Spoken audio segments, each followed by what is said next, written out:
Beyond the Gates spoilers tease that Vanessa asks Joey to stop currying favor with Donnell, and this request is the hinge on which the next stretch of the story swings, a brittle, desperately human hinge that creaks under the weight of secrets, loyalties, and the perverse gravity of a relationship built partly on convenience and partly on something far uglier: mutual advantage dressed as affection. At first glance it looks like the simplest of entreaties, a plea from a woman who fears the ripples of her own choices will erode the fragile life she shares with her son. But when you unwind the threads of that moment, what you find is a thicket of rationalizations and small betrayals that have, over months, become a pattern. Joey's smoothness is not merely charisma, it is a tool, an instrument honed for the purpose of bending the will of others. Vanessa, who has allowed that tool into her private life, now recognizes that it has turned on someone she is bound to protect. The early scenes after Doug's funeral are drenched in the heavy,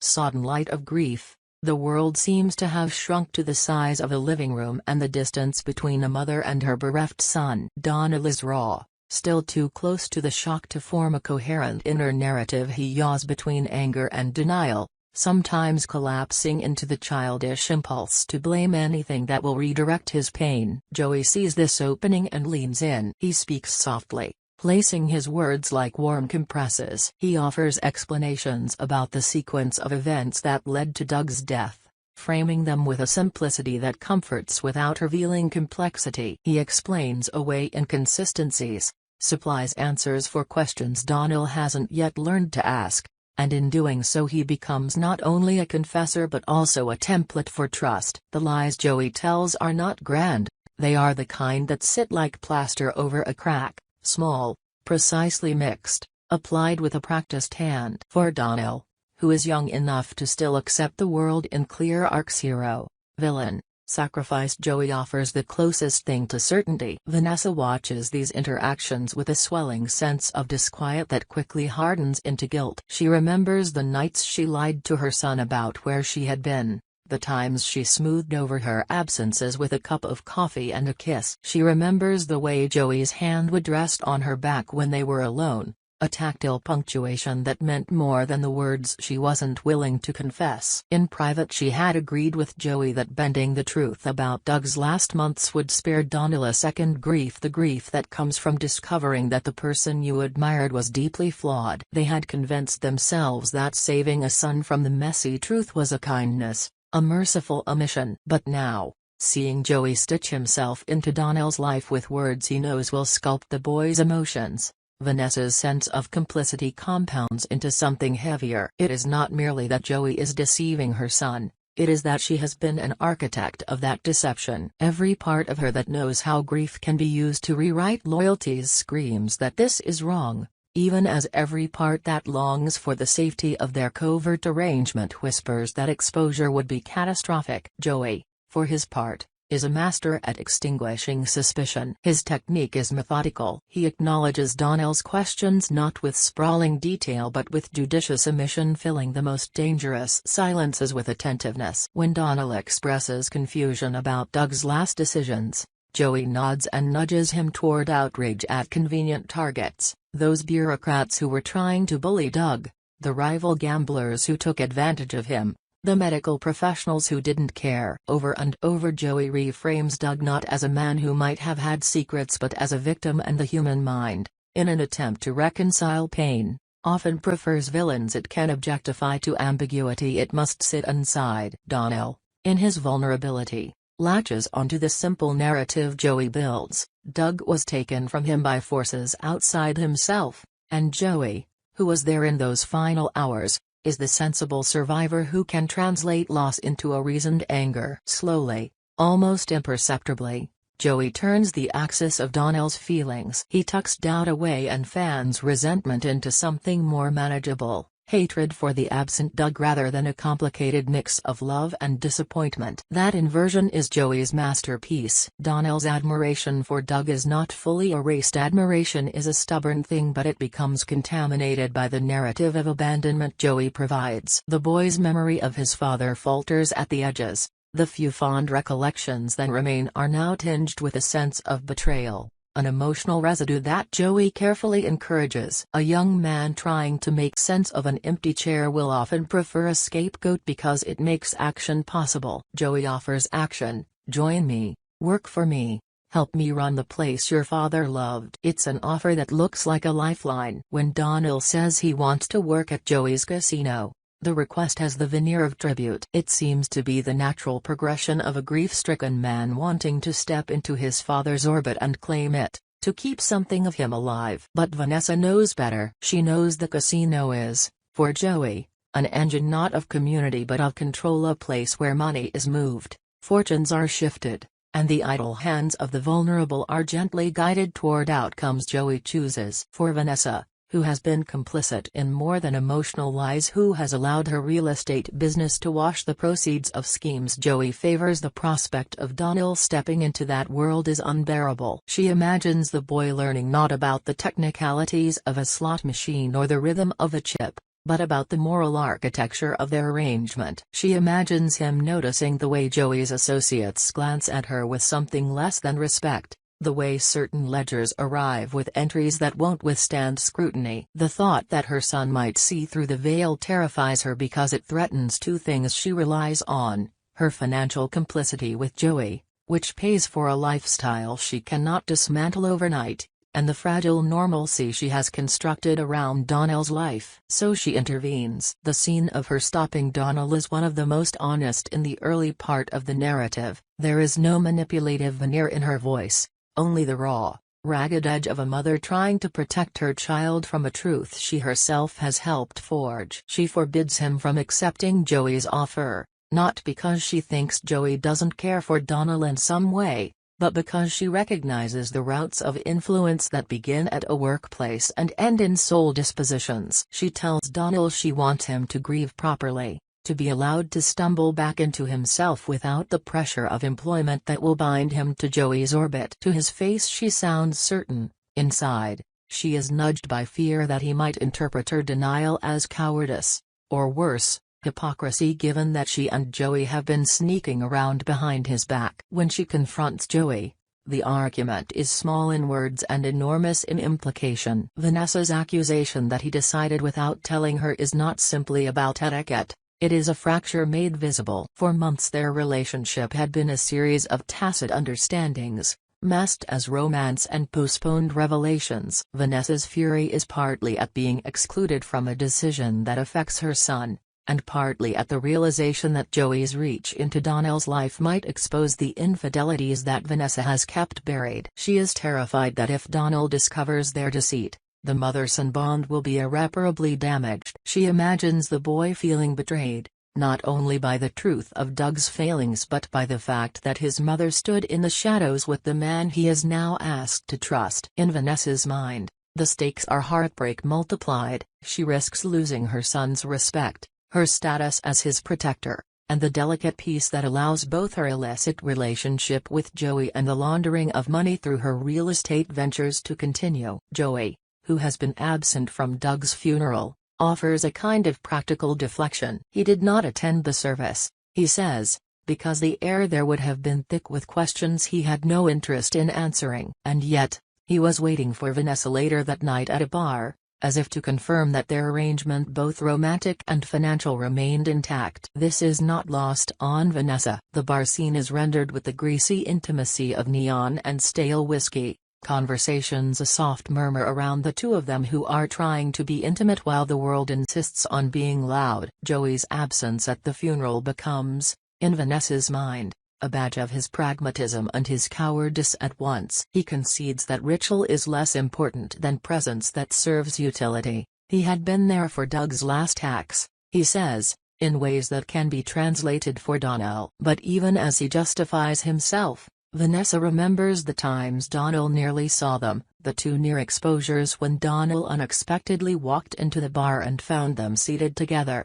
the quick stifling of a laugh, the way Vanessa's chest tightened when Donald looked at her as if searching for the version of his mother who kept no secrets. Twice the illusion stumbles. Twice it is nearly tripped. Each near miss ratchets Vanessa's anxiety up another notch. She begins to see Donald not as a son to be guided but as a sweep of potential conviction who could, in the heat of grief, decide to act on perception and destroy what she has. When you have built a life on shaky scaffolding, every unforeseen breeze becomes a threat. Her request to Joey becomes less a moral appeal and more a survival plea. Stop meeting Donnell. Stop positioning yourself as his compass. Let the lie rest. She begs him to back off, to let her put Donnell back on his original track after the funeral's rituals are complete. Joey's response is the cold arithmetic of someone who sees relationships through the calculus of leverage rather than the language of intimacy. He asks Vanessa if she can do what she promises,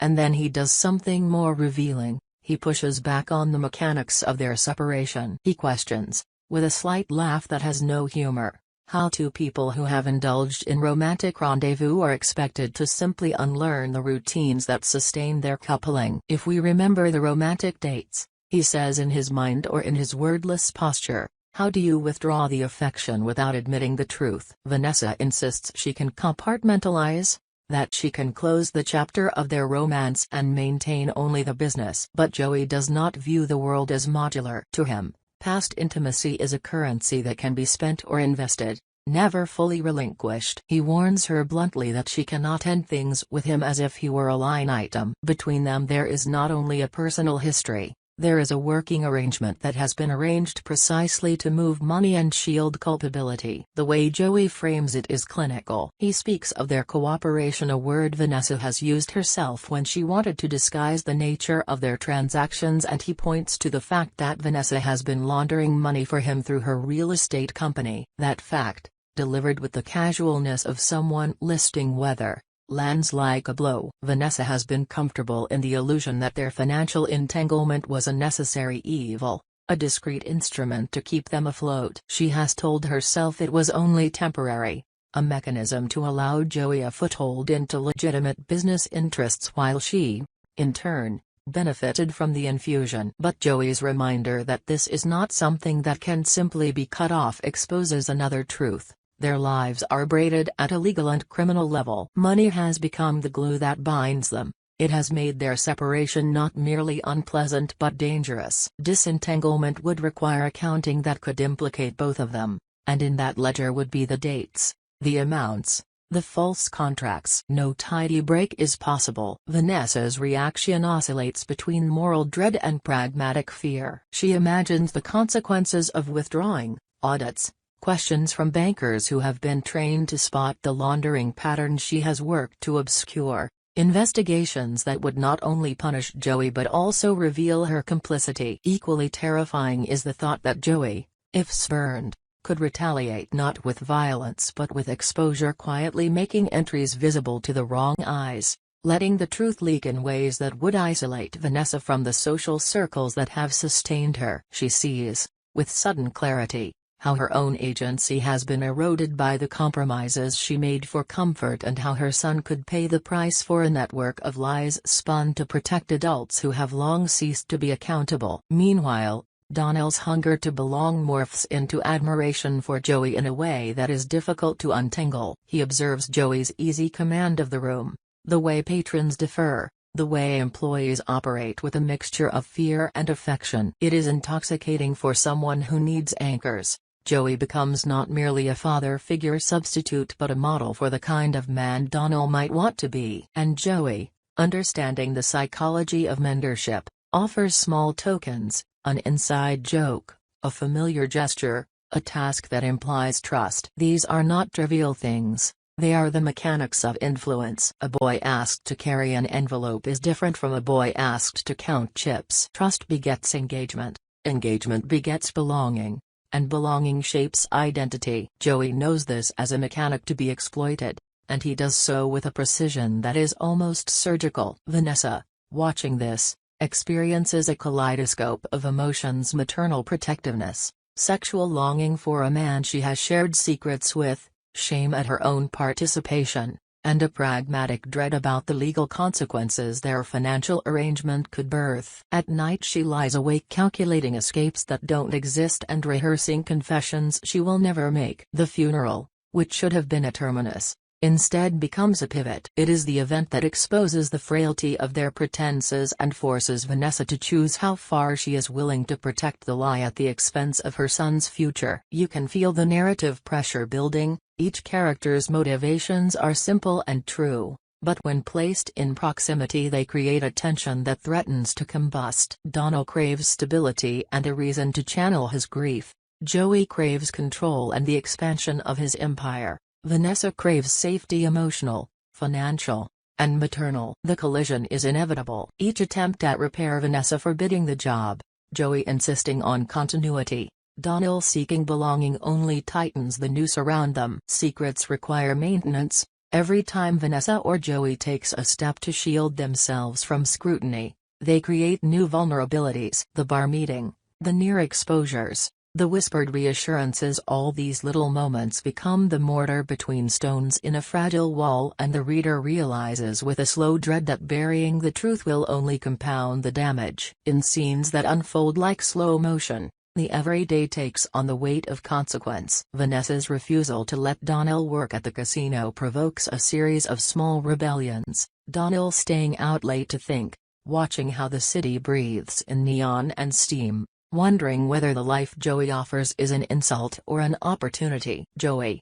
for his part, increases his exertions, more dinners with Donald, more explanations, more guidance. He frames his interest as mentorship, the language of generosity, but underneath there is a strategic mind mapping outcomes. He is building a legacy in a way that resembles how an investor builds a portfolio. Donald's youth and impressionability make him the perfect asset, and yet beneath the manipulations, there are genuine human costs. Vanessa's guilt is not a theatrical device, it is a psychological reality that shapes every interaction. She cannot fully enjoy Joey's presence because the memory of Doug, of his honest roughness, of the simpler life they had before the complicated arrangements, shadows her. She loves her son. That love is not a bargaining chip. It is a compass that points to a different kind of action. But love does this not always offer easy paths. In trying to protect Donald from the ugly truth about his father, she has denied him the right to process his grief autonomously. In trying to keep her illicit arrangements secret,